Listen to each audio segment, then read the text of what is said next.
What's going on, Bulls Nation? Welcome in to the CHGO Bulls podcast. Coming to you live from our studios here in West Loop, downtown Chicago. I'm Peck, Bulls_Peck. Big day, bow, BAWL Sports. Will the Go Gottlieb, rocking the Coors Light gear. Will_Gottlieb. That's a dope shirt. I need one of those. Our pal producer on the controls is Joey Spathis at Joey Spathis. Joey No Seat.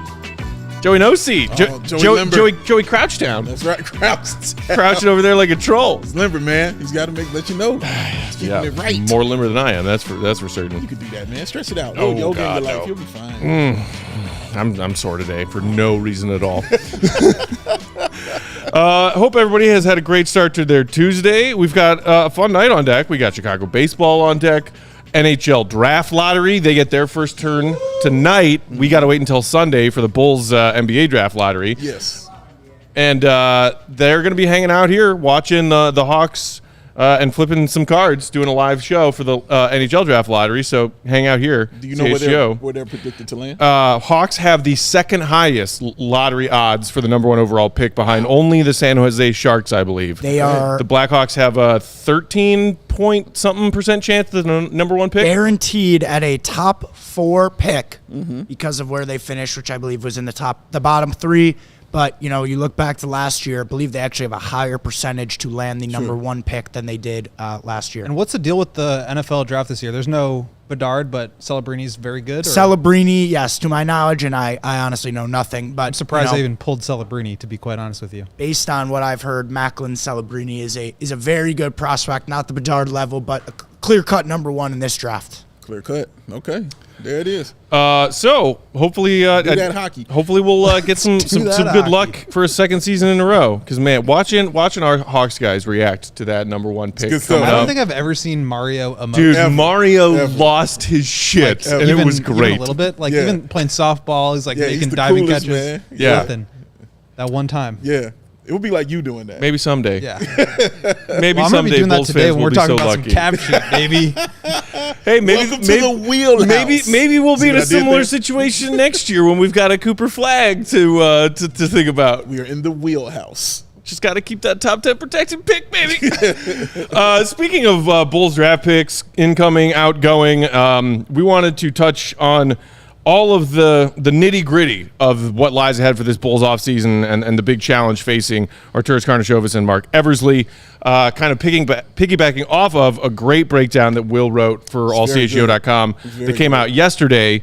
Hopefully y'all have had a chance to read that. If not, go and read it after we have this conversation today, wanting to touch on things like not only where the Bulls stand with their draft capital, whose impending free agencies lie ahead on their roster from the 23-24 season, salary cap figures across the NBA, the Bulls cap situation, the exceptions at their disposal, and which directions the Bulls could go when it comes to, let's be honest, I saw somebody making a comment about the thumbnail of Grandpa Jerry for today's episode, keeping this team under the luxury tax, which is where we know they need to be. Correct. Because AK said in his season-ending press conference, well, we got to be a top 4 seed in the East. Correct. And then we'll maybe pay the luxury tax, which is not where they are now. No, they're not. Nowhere close. So we're going to talk a lot of numbers. We're going to look at some sheets. We're going to look at some cap sheets. And we're going to get the best GOAT breaking down all kinds of very difficult money decisions that lie ahead, because the run it back 4.0, hypothetically, as you laid out in your column, Will, financially 4.0 does not work. Yeah, it does not. Does not work. So they got to figure out something else. Yeah, I love the defense Will played in this. It was like the Minnesota Timberwolves, man. Took out every option you had and said, no. This preemptive attack, I believe, is what they call it. Let me explain to y'all why this won't work. Yeah. It was really well done. So speaking just on draft picks, they have their own this year. Lottery's on Sunday, projected 11th They have a 9.5% chance to jump into the top 4. Decent odds. Decent. Non-zero odds. They don't have their own second-round pick this year. They also don't have their own second-round pick next year. Correct. And then, of course, as I just mentioned with the Cooper Flag commentary, lottery-protected 2025 first-round pick that they owe to San Antonio from the DeMar sign and trade. And then something I had completely forgotten about, I know Will. what you're going to say because I did too. The Bulls still technically have a pick coming their way from Portland. Completely forgot. They sure do.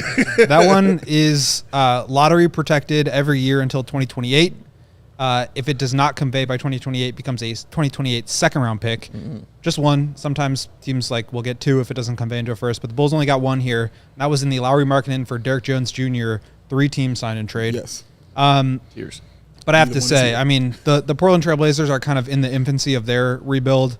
In the next 4 years, can they make the playoffs? Possible, but maybe a little bit unlikely, just given how raw some of their top players are. Scoot Henderson, Shaedon Sharpe. I wouldn't be banking on that turning into a pick. And even if they do get it, it's going to be, at best, number 15. Sure. So that is an asset they have to potentially trade, though. They've got a couple of second-round picks starting, I believe, in 2028, 29, and 2030 that they can trade. But basically, one of the interesting things here is that because they owe this pick top 10 protected to the Spurs, they can't trade their own first-round picks until 2 years after that conveys. So they could trade it, but it would have to, the language in the trade would have to be starting 2 years after this pick conveys, which could either be in 2027 or 2027 if it if it conveys next year. Basically, because of the step-in rule, you can't trade picks in back-to-back years. Right. So it would have to be kicking the can down the road, and that also prevents them from being able to trade more than 2 future first-round picks at the same time. But I don't think they're in a position where they should be trading those picks, but it does kind of set the groundwork for what their options are this summer. They've got a lot of outgoing picks, or they've got protections on the picks that they have outgoing that make it a little bit more difficult to continue to kind of throw those at players that can help them win now. Okay, can you talk to me real quick about the Portland pick, because you did mention that they do have an opportunity to trade that, right?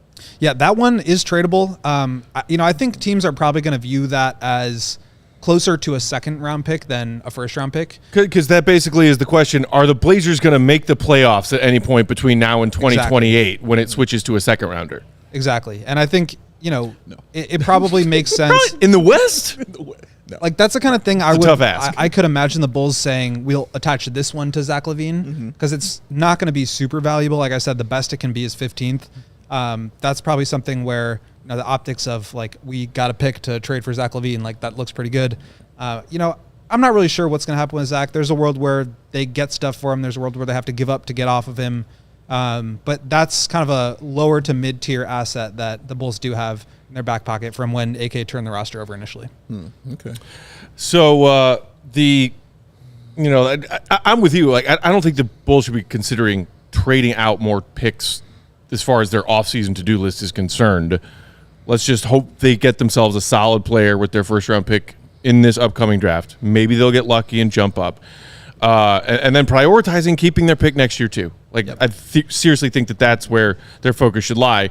But just for the sake of pointing out that it is a possibility, not only could they attach that Portland pick to something, you also pointed out that they could trade their first-round pick this year on draft night if they wanted to. That is correct. Because of the way the protections work, and I mentioned the step-in rule, which prevents you from trading picks in multiple years in a row, they can trade it on draft night. They could also, make a trade with another team that's traded their future picks out and get a pick back on draft night. So that is potentially one of the pros for not having traded DeRozan or Caruso at the deadline, is now you open up the opportunity to get into the draft this year with a team like, the Lakers, for example, is going to be able to trade their pick on draft night, whereas they could not have traded it at the trade deadline.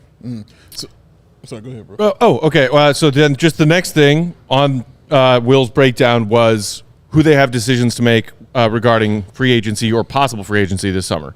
Now that we've gotten draft picks taken care of. Obviously, we know DeMar, the biggest and maybe first domino to fall. Yeah. But you also pointed out whether or not the Bulls would feel comfortable if it was something like that 2 years 80 that was reported, doing that before they know and have resolved the Zach LaVine situation. They got Patrick Williams, restricted, maybe coming back next year on a prove-it year qualifying offer. which would be what, 12 million-ish? 12.9. Then you got Drummond and Javonte, unrestricted free agency. Probably going to say goodbye to both of them, you would assume. Torrey Craig has a player option on his 2-year deal that he signed last summer. Batum, what's going on with Batum's deal, Will? Batum's deal is similar to Carlik Jones, if you guys remember this from last year, Right. where there was like MVP. partial guarantees. I believe the Bulls can waive him with 0 cap hit, meaning effectively just cut him from the roster and him not have any money that holds onto the books beyond that, if done by, I believe, the first day of the season. And then, there's another one where it's like 33% of his money is guaranteed by January 1st, things like that. So they can clear that off and wipe off a little bit more space. But there's also a world where they say, look, he's a contributor on as low a salary as we're going to find. He can shoot. We've had him in our system. Like, maybe it is worth it to keep him as your 14th or 15th man just because he's going to be cheap and there's, a level of continuity there. But do you feel like it's worth it? I mean, being at 14, and I understand the contract, but he is coming off of eye surgery. Yep. I mean, it really just depends. I think, let's say the Bulls end up trading LaVine. If they can get one player back, then maybe you have a little bit more leeway to keep a guy like Batum. Okay. If they have to take 2 or 3 big salaries back in order to kind of match, or the other team's not willing to take on a certain percentage of Zach's contract, now you got to make some roster cuts, and he's probably one where you're feeling a little bit safe doing that. Like, Javonte obviously is a free agent this year. They can re-sign him at the veterans minimum, and he'd probably be a priority over Batum, assuming that's the direction that they go.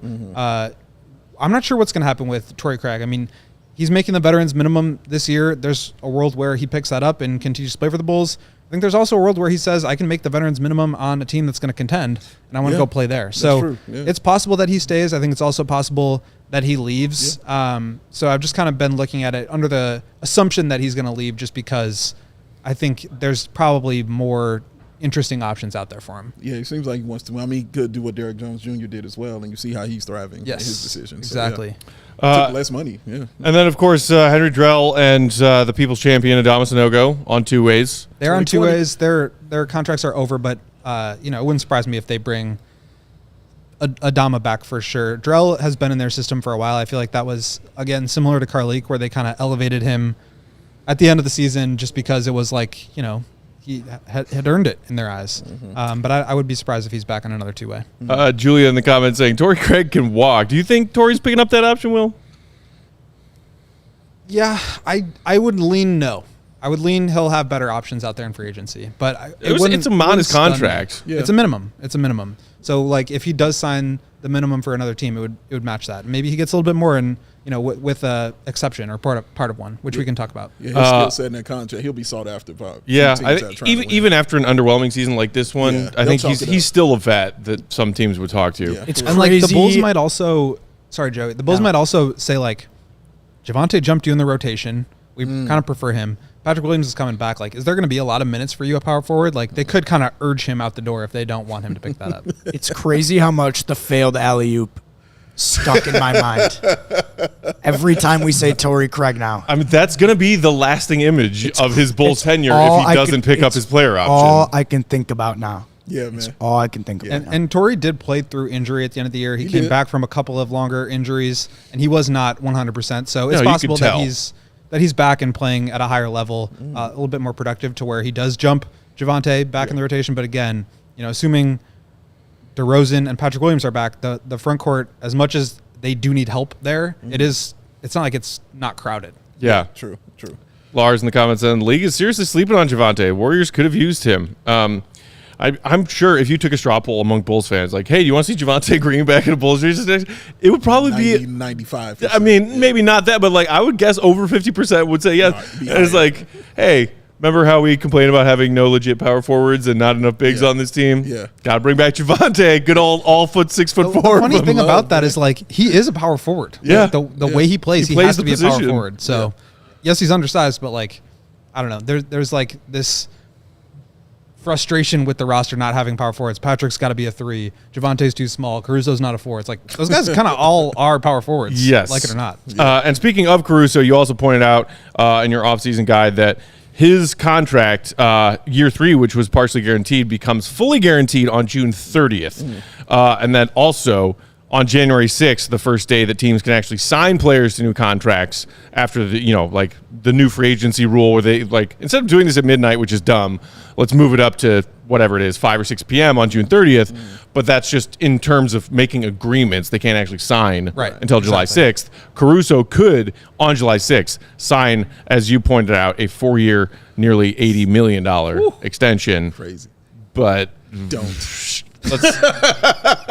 Let's put a pin in that, and we got to take our first ad break because when we come back, we can dive into what the salary cap figures are, luxury tax, aprons, and such, and where the Bulls are, which you did a really great job laying out, Will, in your column. Because when you start to add up these numbers, you're like, does not compute. What are we doing here? Does not compute. So we will talk about that 24-25 NBA season salary cap and where the Bulls would lie at, underneath, or over it should they bring back some of these characters who are impending free agents.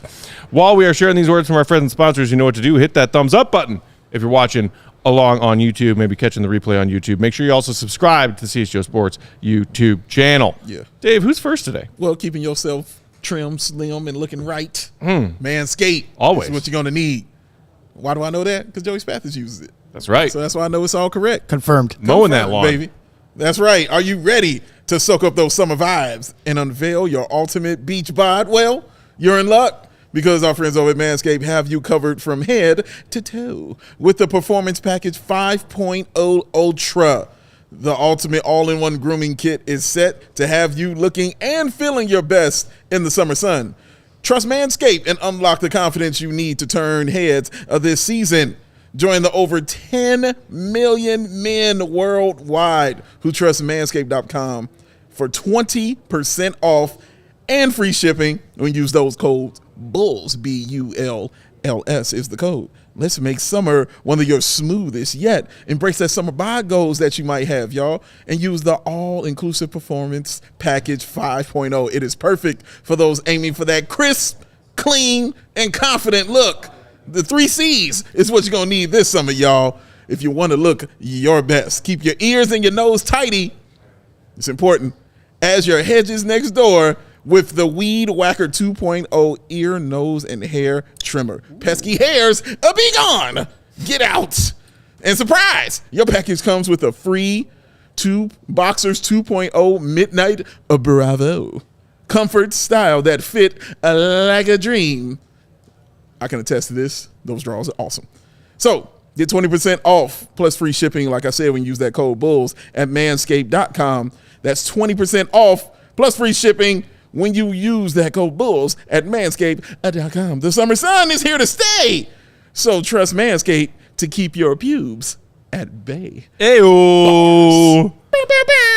It's just been a weird combination of summer sun and monsoon season in Chicago today. Yeah, I saw Shirtless Wonder come out for like 3 seconds. And it went right back inside. Right as we were at the final minute or two of that first segment, there was just like a torrential downpour out of nowhere. Yeah. Today's show also brought to you by our friends at Circa Sportsbook, who offer those tight money line splits and use that low hold model, always striving for their starting odds on any game, point total over-unders, game spreads, money lines to be minus 110 odds out of the gate. Unlike a lot of other sports bettors these days who use the minus 115 or minus 120 starting point on those game odds for no reason at all. Just stealing that value from your pocket to keep it in theirs. Not Circa, though. Almost always minus 110 starting odds. They also keep as little money as possible on large market bets like futures bets in the NBA. If you're feeling like you got a good idea for who's raising that Larry O'Brien next month, make a bet on it at Circa because you'll find the best value on those futures like that, too. Maybe you're a big golfing fan. All the 3 remaining golf major championships we got coming up later this summer. Best place to make bets on those also at Circa.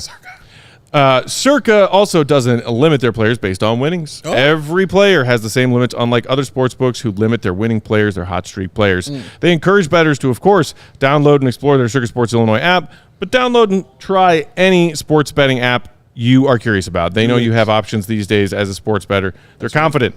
More often than not, you're going to find better experience, better value, better user interface, and they know you'll find the best customer service. The best. At Circa compared to their competitors. Real people behind that Circa sports brand who resolve any issues you might have in a timely fashion, unlike other sports books who use the dreaded good for nothing. Let's destroy them. Chatbots. Download the Circa Sports Illinois app at circasports.com/Illinois-app to sign up today. Also be on the lookout for Circa's various events, watch parties, and tailgates. If you or someone you know may have a gambling problem, call 1-800-GAMBLER. That's 1-800-426-2537. Text GAMB to 833-234 or visit areyourreallywinning.com. .com. Anthony in a comment said, if PG-13 leaves the Clippers, would the Bulls try to kick the tires on him, especially if DeMar leaves or if they trade Zach? Oh, Anthony, you sweet summer child. PG doesn't want to come here. PG wants to win. Does he? Does he, though? I mean, I think people have been speculating that maybe PG is sick of the Clippers, even though like he's from the LA area. Uh-huh. Maybe just sick of the fact that Kawhi Leonard is never healthy. Never. And especially come playoff time. Yeah. First round, they're gone. So he wants to go where, to Philly, where Embiid's Philly is the one I hear the most. Like, okay. Orlando Embiid is the one also that hurt often. actually is interesting. But at least in Philly, he'll have somebody in the backcourt to play with. You mean like James Harden, Dave? Yes, exactly the same. But I think the real thing here is that there's just no way the Bulls open up enough space to beat players here without completely gutting their roster to where it just makes no sense to go that direction in the first place. Anthony in the comments also asking about the whole Lonzo picking up his option and how that may or may not affect the whole career-ending injury thing. Hold on to that thought because we will get to it. Yes. Because you touched on that, Will. Yes, he did. Okay, so as far as the next season's salary cap, $141 million. Luxury tax line at $172. Gosh, that NBA salary cap, man. Low, baby. Crazy. First apron at $179 million. Second apron at $190 million. Yeah. Numbers that Bulls fans don't need to concern themselves with right now. Ever. The luxury tax apron, what's that? But so, Will, you are under the assumption, and I think most would be too, that the Bulls are going to operate as an over-the-cap team through this offseason while still doing everything they can to figure out how to be an under-the-tax line team next season. The Bulls, if they do operate above the cap, below the tax, would have that full mid-level exception, which next season you pointed out would be nearly $13 million for that annual salary. What's the situation with the Bulls in their biannual? I can't remember whether or not they used it on anybody this past season because you can only use that every other year. Yeah, they used it 2 years ago on Tristan Thompson. Oh, goody. That worked out. So they would have that again. But if it puts them over the tax, they're not going to use it, right? So they would use some portion of it to get up to the tax line, depending on how the other roster pieces shake out. And this is specifically for free agents. They could use it to re-sign somebody like a Drummond, who they have his early bird rights. They could give him a raise up to I think like $5 million, $5.2 million, something like that.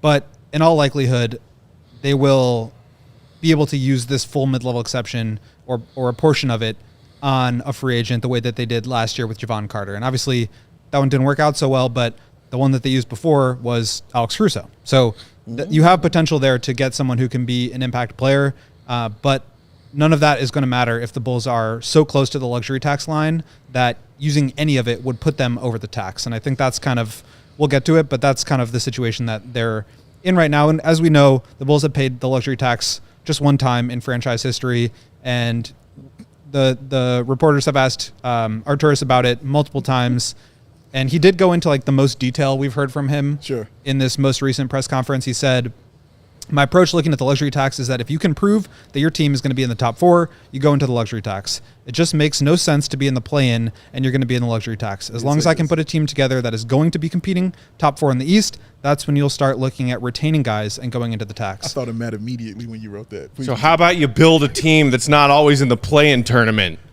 I heard him in my ear immediately. You old dirty bastard. But I think AK did not really he kind of had some generalizations, right? He kind of said, we need to make some change. There's mutual interest in DeRozan. There's mutual interest in Patrick Williams. Mm-hmm. We're going to be aggressive. He didn't really say anything. Mm-hmm. But in this last part where he says you start to look at retaining guys and go into luxury tax if you're competing, that was interesting. Yeah. That might have been a little bit of a tip of his hand there. I don't know if it's referring to DeMar. I don't know if it's referring to Andre Drummond or Patrick Williams or any of those free agents that they have. But at the end of the day, they said that they're going to make change, and I think that becomes very difficult, assuming you try to bring everybody back. I mean, that's the conflict here. You can't make change if you're bringing everybody back. Yeah, and I like that part here when you say this. Assuming Williams plays next season on his qualifying offer, which is 12.97, and the rest of the roster remains intact, no LaVine trade, no medical retirement for Ball, while letting Drummond, Green, Craig, and Batum lead the team, the Bulls would still be over $11.4 million in the luxury tax, $4.4 million past the first apron, and that's before the roster is even set. And then my favorite part is even reducing DeMar DeRozan's number to $30 million instead of 40. Puts them just above the tax, assuming there are no other moves. Basically, you got to do something. If you negotiate DeMar down to $30 million annually, you still asked. You're still going to be over the tax line with a 12-man roster. With a 12-man roster that has everybody else on it. And AK said there was going to be change. So at a certain point, there has to be. Yes. I've been saying it, guys. There has to be major change if there's going to be any change. No, you're right. I wonder what direction that's going to go. There are a couple of options here. I think we can probably start with LaVine. Okay. And just that. Do you want to pull up a salary cap sheet that you threw to Joey? Yeah, Joey, would you just throw whichever up one? I know the one you with have the cap holds too, just to kind of give a sense of where it is. Okay. So there's a lot of colors here, a lot of numbers. I think the most important part is that highlighted red box, as you can see on the YouTube screen if you're watching along with us. Shout out. That as it stands right now, this is with cap holds, and cap holds are basically salary cap placeholders that show the most amount of money that you could pay. So they don't end up being this much, but basically that one showing nearly 43 for DeMar and Patrick starting a new contract at 29.5, which again is not clearly not going to happen remotely close. But with that, the Bulls are $42 million above the tax, and that kind of illustrates that they are going to be an above the cap team. So even if you wipe DeMar, even if you bring back Patrick Williams at $13 million his qualifying offer, it just becomes very difficult to navigate anything, to be real players for somebody like Paul George. You're looking at that mid-level exception we talked about, which is $12.9 million. That's not enough to give you an impact talent. You could find a diamond in the rough, somebody who could be really helpful. Mm-hmm. But I think at the end of the day, if you kind of run it back that way, you're looking at a very, very similar roster, if not the exact same one, minus a few pieces in order to kind of make those things work. So with that being said, I think LaVine becomes the first domino that the Bulls are going to try to knock over. He's obviously got that $43 million contract for next year. He's got 3 years and about $139 million left in total. And so they're going to explore options, because if you kind of remove that money, or you take back some portion of that money and you're able to move LaVine into another team's cap space, or another team is able to absorb, and return back half of his salary, that opens up a lot of space for the Bulls to where they can start to look at bringing things back. And that's, I think, going to be their first order of business. They have to figure out if there is a chance they can move LaVine. And if they can't, then you start to have to worry about other options. Can you bring up the next one, Joey? Next slide, please. The next slide, please. Next slide. Which one was it? I got to remember what I gave you. Continuity, please. Barf. Okay, so this one is a little bit more of a realistic possibility. So again, a lot of numbers, a lot of colors, but you look at Zach LaVine with his $43 million. You look at DeMar DeRozan on that reported $40 million figure. And then this one has Patrick at the qualifying offer. Exactly. And At that's only just under 13. which honestly, I think there's a good chance somebody offers him 14, 16, 18, $20 million in restricted free agency. And that puts some pressure on the Bulls. On a multi-year deal with that as an average annual salary? Yeah, I would not be surprised if a team like the Pistons, for example, threw a $20 million offer sheet at Patrick and said, "What are you going to do, Bulls? We want a young forward That's a who can tough shoot and match defend." to ask. It'd be a tough, but that's part of the reason why this situation is so trying, because basically until you move Zach, you're not going to even have space to bring back Patrick. So, and I don't think the Bulls are going to risk getting stuck above the tax just to, sign everybody back that they already have in the event that they can hopefully trade LaVine. I just don't think they would risk Which that. is why, you mentioned the whole, they could sign an extension for DeMar before even letting him reach free agency. They have until June 30th to do that. Yep. But if they do that and can't find a trade partner for Zach, and they do not move off of Lonzo's money or decrease Lonzo's money in the two options you laid out, and we can go over that too, then the Bulls are just risking being grossly over that luxury tax line and knowing that they will not allow that to happen. Yeah, they're just not going to do it. Basically, this whole thing was an explanation of why that's just not going to happen. AK said there's going to be changes. And I mean, what is the likelihood of them solving those other dominoes before needing to make that decision on DeMar? I think that's where things get really tricky. Like I said, you're not going to get yourself stuck $10, $12 million above the luxury tax line without first knowing that you can move LaVine. Yeah. Because if you can't move LaVine, now you're looking at, well, shoot, like, do we have to just let DeMar walk for nothing? Mm-hmm. Do we have to let Patrick Williams walk for nothing? Do we have to attach a pick in order to move off of Zach so that we can bring back DeMar and Patrick just to run it back again? Mm-hmm. I don't think that's a feasible or realistic outcome for a team that, like I said, the executive vice president of basketball operations said what he saw was not good enough and there needs to be changes. I think that's going to, the hope for them is probably going to start with Zach LaVine, but that extension deadline is coming up. It's June 30th. That free agency period comes up quick. It's before the draft, or I'm sorry, it's after the draft. Right. So it's just going to be tough to like fully resolve those situations before you have to make a decision on DeMar and how much you can offer him. And that's why I like when you wrote it, in 3 simple words, timing is critical. Yeah. Finding a new home for LaVine and determining Ball's potential to return before it's time to re-sign DeRozan and Williams will be a challenge. Free agency, like you said, July 30th. It's unlikely LaVine will be the primary target of any team on a star market. Other dominoes will have to fall before teams turn their sight to LaVine. That's poetry. If LaVine is a trade market consolation prize, yes, you've already lost. Yes. For teams out there trying to add a quasi-star or star talent level player, and then the Bulls have to wait out to see which teams struck out on a Paul George or whoever else. You're screwed. Man. Your timing is critical. But on the bright side, Books in the comments said, at least thank God we got Vooch tied down for his prime years, right? Oh, my God. Buckle up for Jay Mandy in the comments saying he doesn't think they're going to let Pat walk. I mean, he is their prize number 4 pick. But man, if he signs an offer sheet somewhere, that's a tough position. They creeping closer to that 20 mil figure that we've heard from various reports that he is looking for on a multi-year deal. Yeah, I don't know if it's as likely after he ended this season missing a lot of games with an injury. Kobe's his best friend. Yeah.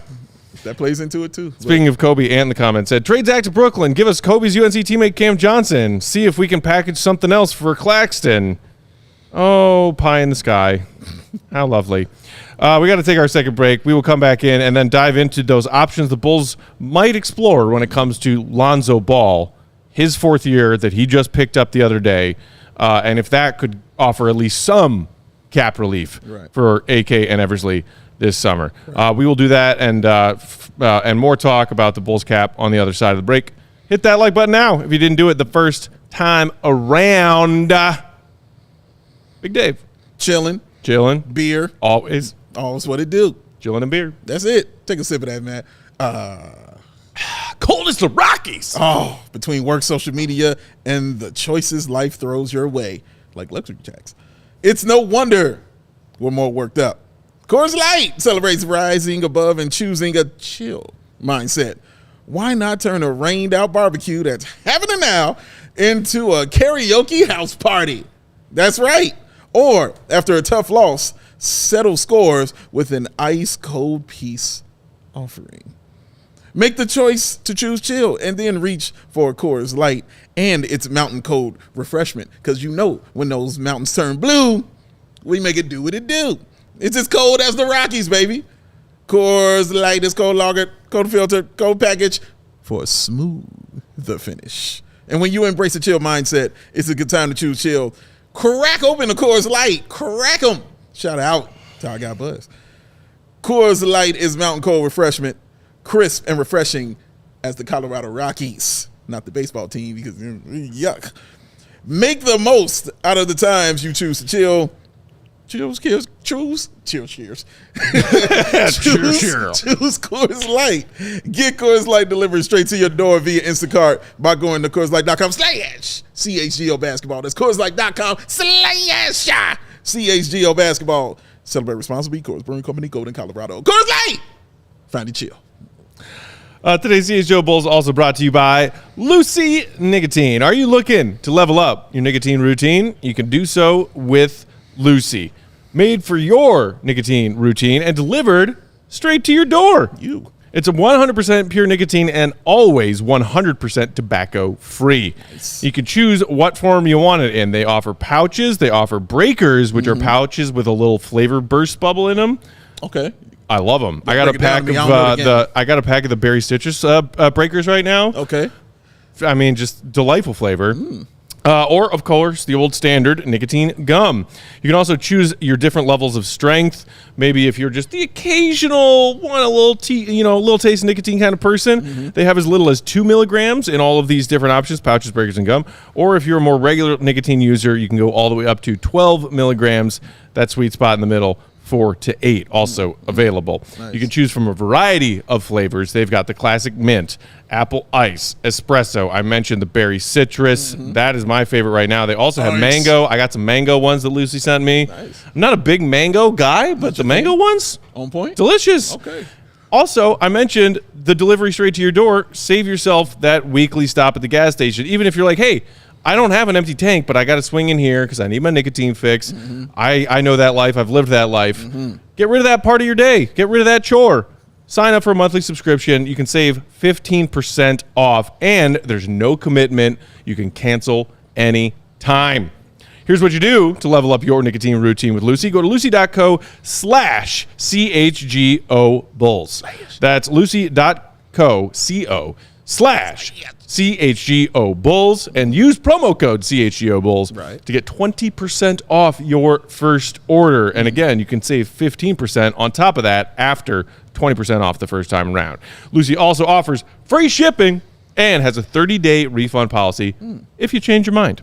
That's lucy.co and promo code CHGO Bulls to get 20% off and always, every time, free shipping. And here comes the fine print, ladies and gentlemen. Lucy products are only for adults of legal age, and every order is age verified. Warning, this product contains nicotine. Nicotine is an addictive chemical. Question for you. Yes, sir. You don't strike me as the kind of guy who likes a fruit-flavored kind of thing. So what is it with this that's making you just vibe into it? I like a good change of pace. Okay. I was a smoker for many years, and I think like getting a nicotine fix when I still occasionally want one, it's like a more pleasant experience to be like, oh, a little berry citrus flavor, as opposed to like tar. When I was a younger man playing a younger man's game, I was like, yeah, give me that tar in my lungs. And now I'm like, I don't think I need that. I still want a little nicotine every once in a while, but okay. Yeah, right. no. Makes sense. Like generally like fruit flavored, I'm not a big fan of like fruit flavored candies and things like that. Yeah. But these little pouches and these breakers they make in these fruit flavors, they're delightful. All right. Right on, man. Glad it's helping, brother. Glad it's helping. Got rid of the cigarette smoke smell too. Yeah, nobody likes that. Nobody likes that at all. All right, guys, let's dive back into this NBA salary cap, Bulls salary cap situation. Let's talk about Lonzo. Will, you pointed out that there is maybe still this window for the designated career-ending injury clause. Yeah, and that it's not Bulls team doctors. But how did you phrase it? Like a panel of independent doctors? Independent doctors. So the Bulls would basically file a motion. 4 out of 5 doctors believe Lonzo's career is over. Basically, yeah. I mean, the Bulls would file for a panel of doctors, and I think what makes this a challenge is that the Players Association and Lonzo have to also be on board with it. The Bulls could say like, you're not going to play anymore. Yeah. But Lonzo is going to say, yeah, I am. I'm trying to come back. Like I'm making progress. I'm on the court. And so they're not going to probably be able to get that money off. I think with his attempted comeback, it makes it difficult. It's still possible that, they try to work around it and the Bulls are able to kind of force the issue. But my expectation is that if they're going to remove Lonzo from the books, it's going to have to come via waive and stretch, which has been talked about a little bit on the Twitter machine of late. Basically, thank you, Joe. Basically, a waive and stretch allows you to pay out the remaining number of dollars over twice the remaining number of years on the contract plus one. Right. So Lonzo's got $21 million over next year. If they waive and stretch him, it would be about a $7.1 million dead cap hit on this year, the following year, and the year after that. So 3 more seasons with about $7 million on the books. And yes, that does provide some relief this year, as you can see. In this example, it's a little bit different than the article because I'm including for basically bringing back Torrey Craig, Javonte Green, and Bitim on the minimums just to fill out the roster because, looking at half of a roster sheet's a little bit weird. Right. But if you do that and you have DeMar at $40 million, you have Patrick Williams on the qualifying offer, you are still $4 million over the luxury tax. So, you could maybe find a way to dump Javon Carter, or maybe you get DeMar DeRozan to take a $10 million pay cut. Now you're in the green a little bit here in terms of not being at the tax line, but you still have a full roster and there's no change made. So even with some of that, I think a Zach LaVine trade is going to be the one area where the Bulls can shake things up. But again, what if the Pistons throw $20 million at Patrick Williams? Yeah. What do you do in that situation? I mean, can you let him walk for nothing? Basically, everybody's like, well, just sign and trade. If a team like the Pistons, who has cap space, offers Patrick Williams $20 million, they don't have to work out a sign and trade. They can just take him into their cap space. Right. So if Pat takes that offer to the Bulls and the Bulls say we don't want to match it, then he can just go. They don't have to create room in order to match it by sending out money. So I think the Bulls are in a bit of a precarious situation with that. Precarious. And I think, again, it's going to be difficult to figure out a solution on Zach LaVine's contract before you have to re-sign Patrick Williams, before the window to extend DeMar DeRozan is up. And do you want to let him get to unrestricted free agency? Do you want to pay DeMar DeRozan $40 million, even $30 or $35 million a year, just to be able to kind of run back the rest with maybe you do get a couple of role players and a little bit of cap relief for Zach LaVine.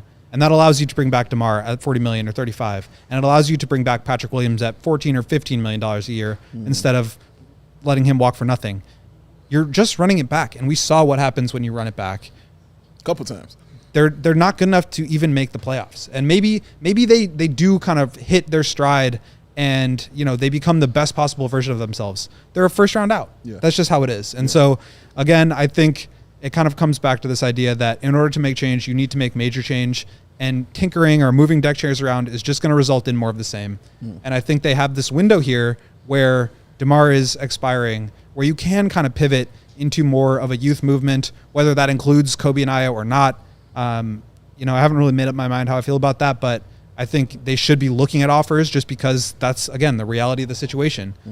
It's just a tough spot to be in, and I think ultimately this DeRozan situation could come to a head before they have to make a decision on LaVine or before they can find a suitor for LaVine. And I think that puts them in a position of weakness where they're not necessarily able to even if they do want to bring DeMar back, they might not be able to. It doesn't feel like you're saying they can operate from anything but a position of weakness in this situation. They can't control Zach. They can't control DeMar. You just laid out why they might not even be able to control Patrick Williams. Yep. So 1,000%. They're reacting from that weakness perspective all the time, correct? They're reacting to anything. And that's why, again, I've been pushing for a rebuild. I think that's the one situation where you can take some control yes. of jump out of it, of your future and of what your team looks like and how you project to be in the future. I don't think this team's going to be very good next year if they run it back again. They weren't very good this year. Yeah. They also won 27 out of 44 clutch games. Replicating that as DeMar gets to his age 35, 36 season, it's just not feasible. Wildly improbable. And so you look to trade Caruso before you have to give him $20 million a year. You look to move Kobe and Io if you can get a haul of draft picks. You look to do a sign and trade with DeRozan because that might be the only possible option here for you to get something back rather than just letting him walk for nothing. Or seeing what happens with Vooch, you end up overpaying him for the rights to keep him and remain competitive, only for him to decline as a player because he's in his mid to late 30s by the middle and end of that deal. So I think that's a great point, Dave, and it's a great way to think about it is what can we do to take ownership and take accountability and take control of our situation? And I don't see this this continuity, this maintaining things in the middle as being as that being a possibility. I mean, you did present one avenue in your column as far as, okay, what can the Bulls control this offseason as far as these financial decisions they have in front of them, and that lots of them are out of their control, at least the starting points, and waiting for other dominoes across the league to fall. The Lonzo thing. Mm-hmm. So even if it's unlikely that we get to that career-ending injury, consultation from independent non-team doctors to clear it that way, you brought up that you can also waive and stretch. And in doing so, the rule is paying it out over twice the amount of years of the remaining deal, which for Lonzo is 1, so 2 years, and then adding 1 to that. So basically taking the remaining 1 year and 20 whatever million on Lonzo and dividing it into thirds over 3 years, which would mean paying Lonzo 7.1 million this coming season instead of 21. And if you do that, if you waive and stretch Lonzo, you'll get just under luxury tax by about 2.8 million, as you pointed out. But then still, you're short 3 roster spots, and you are only a shade less than 3 million away from that luxury tax line. And more importantly, the rest of the team is the same. Yeah. I mean, Right. again, you might turn Zach into like Kevin Huerter and Harrison Barnes, and now you've filled out your roster and you've saved some money. Like, great. What's the upside there? Are you hoping to win a championship with that group? Are you building towards the goal that you just said, that you wanted to be a championship team? The upside is some Kevin Huerter jerseys flying off the Shout shelves out, I have a baby. question. for those children. The biggest thing to me Kids is the love her. Patrick Williams piece, because he, I think, has the most variation in terms of what he can represent in the long term for the Bulls. There's still, it's not, I don't think we're holding out a ton of hope, but there's some hope that he could still develop into, being That's true. sort of a different player than what we've seen so Sure. far. So, and I think we all sort of feel a similar way about going down the road again with Lonzo, or with DeMar and Zach.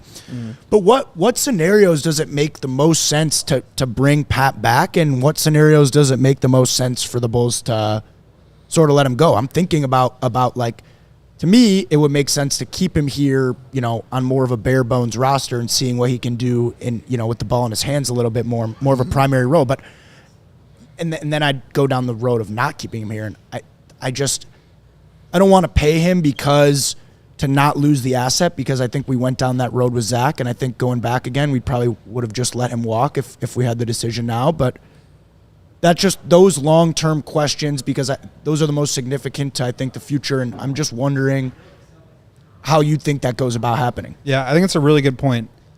It's not just the cap situation that they're in right now is not just for this year. So if you do that wave and stretch with Lonzo that you suggested, Matt, now you've got $7 million on the books for next year and the year after. And the year after that. If you bring back Patrick old Williams, Felicio. it's probably going to be on a multi-year deal.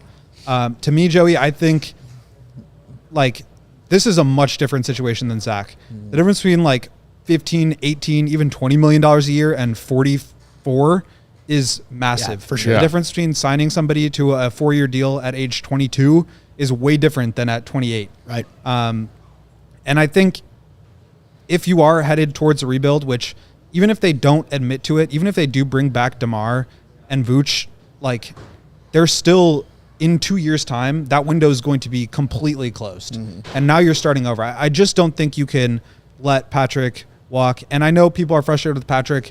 At the end of the day, even if he just is what he is now, 10 to 12 points per game, very good defender, 40% three-point shooter, that gets you paid. I mean, look at Jaden McDaniels. He's a very similar comparison. I think McDaniels is better, but he's going to be making over 20 this year. So I feel the same way.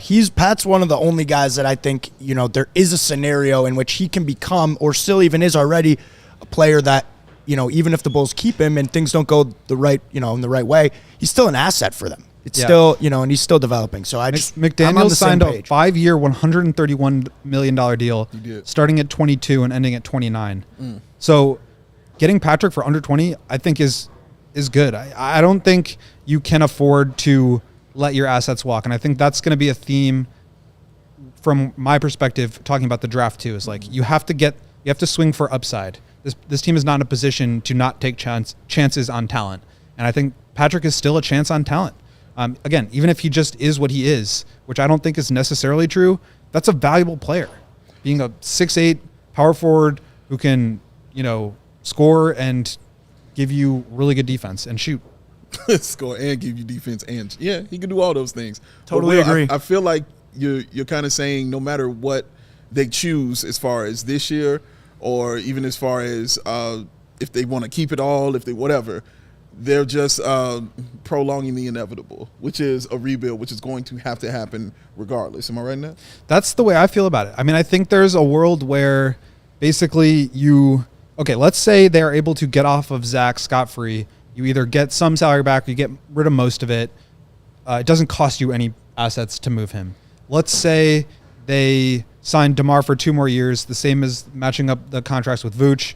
I'm going to leave Caruso out of it right now because I don't know what's going to happen with him.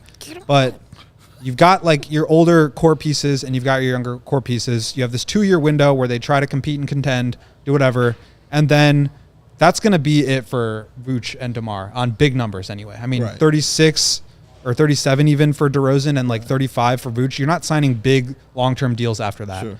So at that point, now it's you're changing of the guard to Io, to Kobe, who, by the way, are also up for contracts at that same time. Mm-hmm. And the Bulls are not going to be able to extend them because they're making so far below what the extension would allow. They're going to be signing. I mean, Kobe's going to be making $30 million a year, that's probably. No, Io's probably going to be making 20, 25.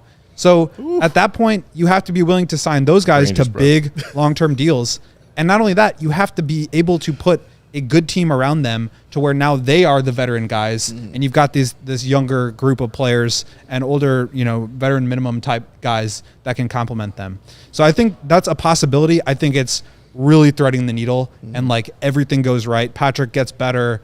Julian Phillips and Dalen Terry become like really solid players. You're able to continue to hit on mid to late first round picks and second round picks.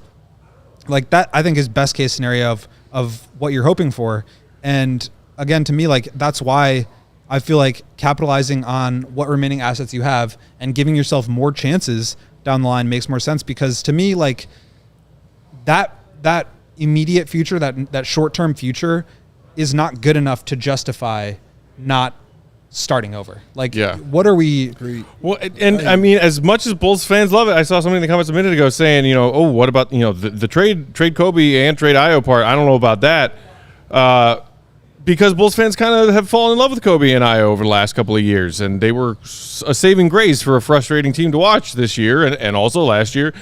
And you're saying, well, you've got these guys on these great, team-friendly value contracts for 2 more years, and they're young and can still get better. Why do you trade an asset like that? Well, you trade an asset when it's the peak of its trade value. Exactly. And if you are talking about needing to start over anyway, you might get quality assets for that, whereas somebody in the comments just say, we got to trade Vooch, that's the first priority, and another Bulls fan smartly followed that up by saying, trade Vooch for what? A bag of chips? I like chips. Sure. Lay's? Yeah. Some Cheetos? Doritos, let's go. I'm out of there for that.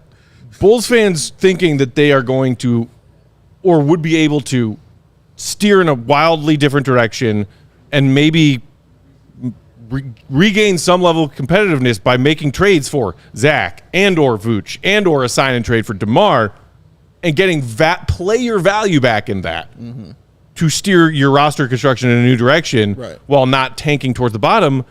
Those trades don't exist unless I'm missing something. No, I think that's the will that's kind of sent everybody out here right now.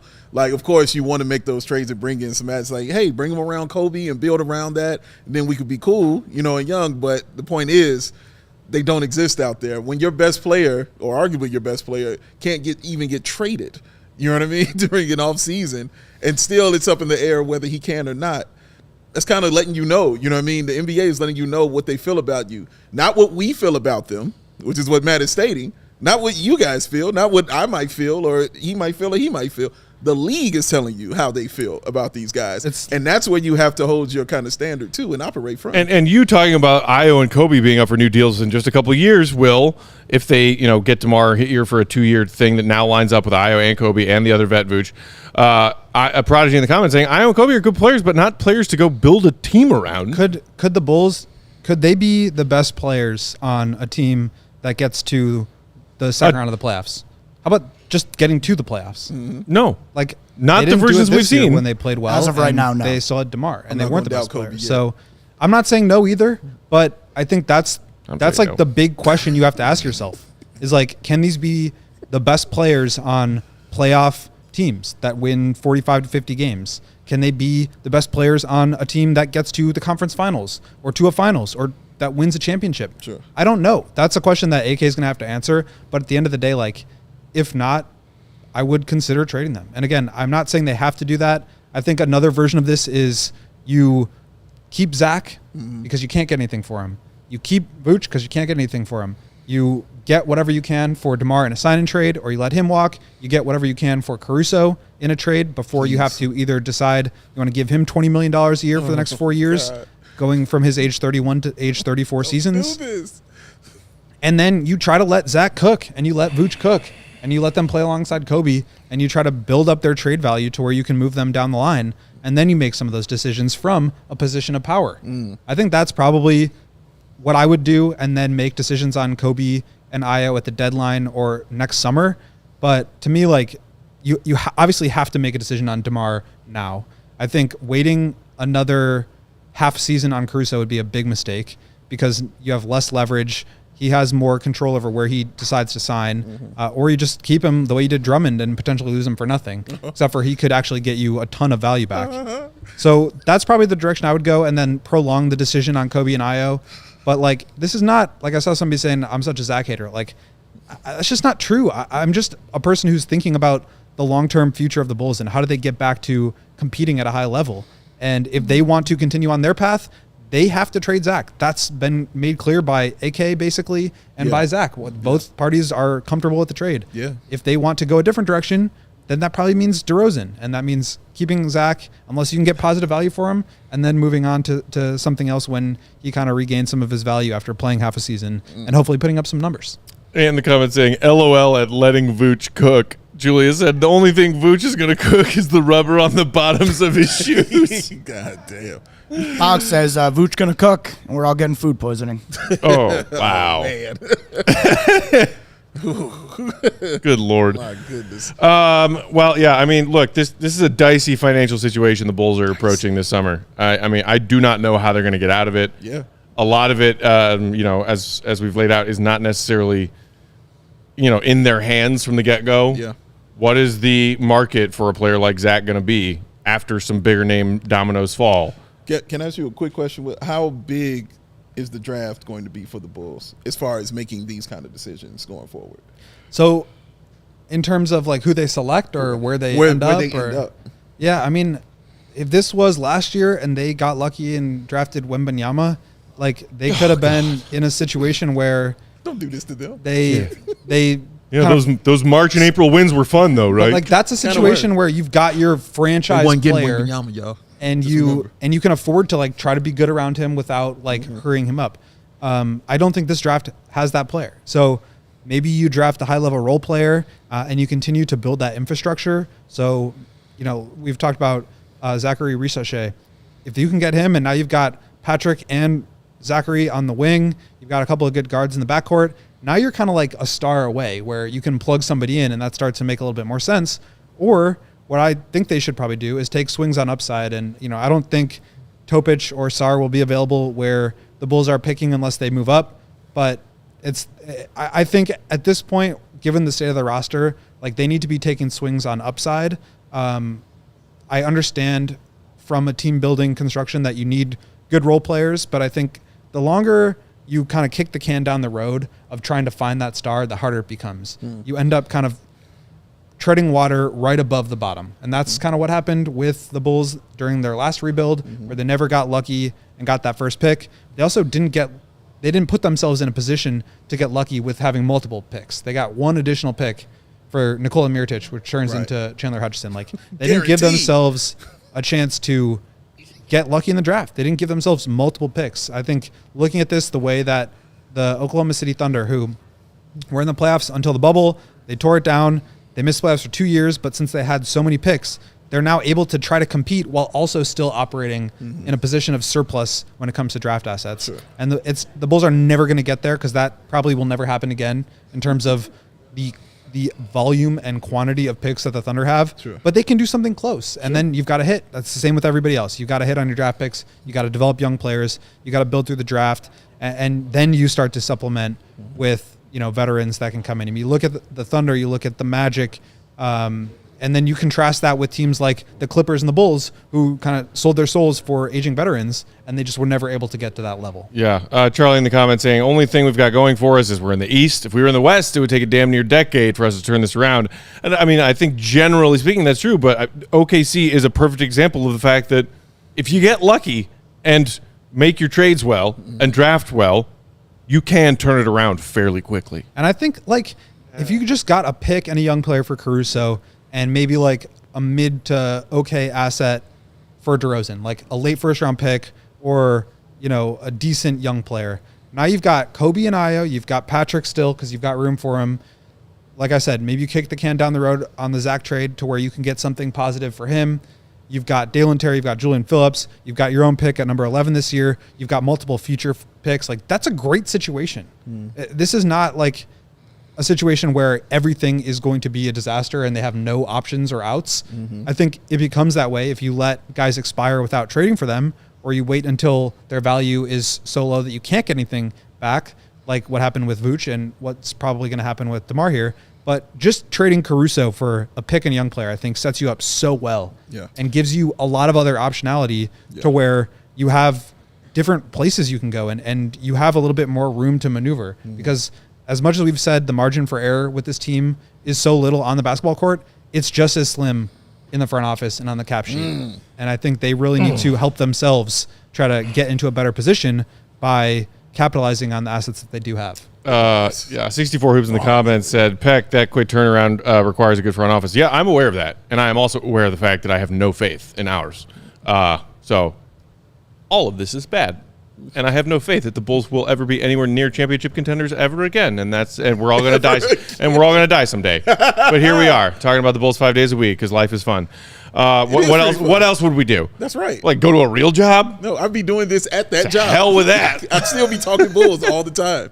This is what it is, y'all. Exactly. And misery loves company. So we will always be here for you, our fellow Bulls fans. We are out of time. Real quick before we go, are the T-Wolves going to sweep the defending champs out of the playoffs? I'm going to say no. No. But damn. But but damn. We've been waiting for that Nuggets game where they finally get their shit together. It ain't happening. It was not last night. They threw a temper tantrum last night. Dude. I mean, if do we think Jamal Murray's going to get suspended? He might. He might get suspended. You see Draymond quote tweeting he'd be in Guantanamo. Draymond needs to take a lesson from Pat Riley. And if he's not in I think they're getting swept.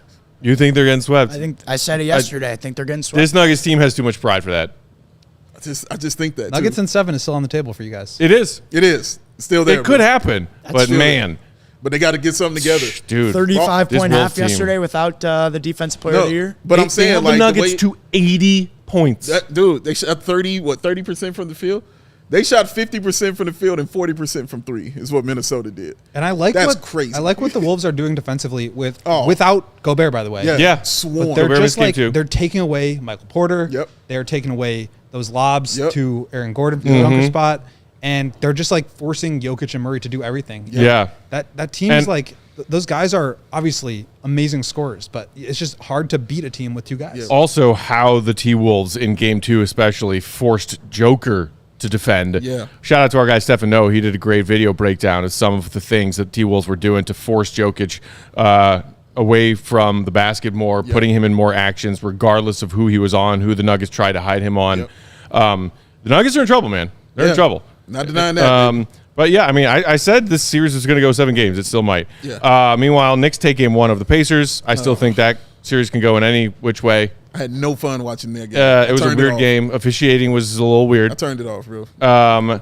Tonight, we got Celtics-Cavs kicking off their conference semis at 6 o'clock Central, and then Mavs-Thunder game 1, 8:30. Yeah. Who are we taking in game 1?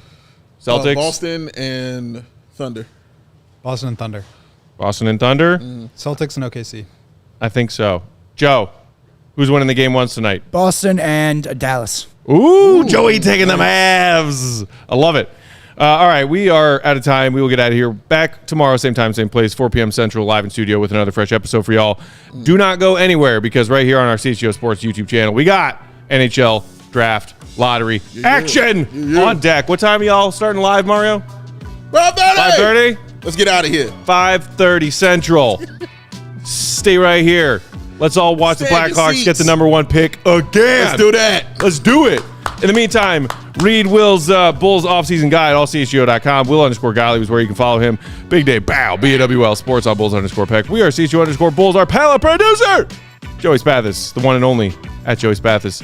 Talk to you tomorrow. Have a great night. Enjoy the hoops action. Let's go get that number 1 pick, Hawks fans. See Red be good. We want to see Hype Mario again. Yeah, let's go.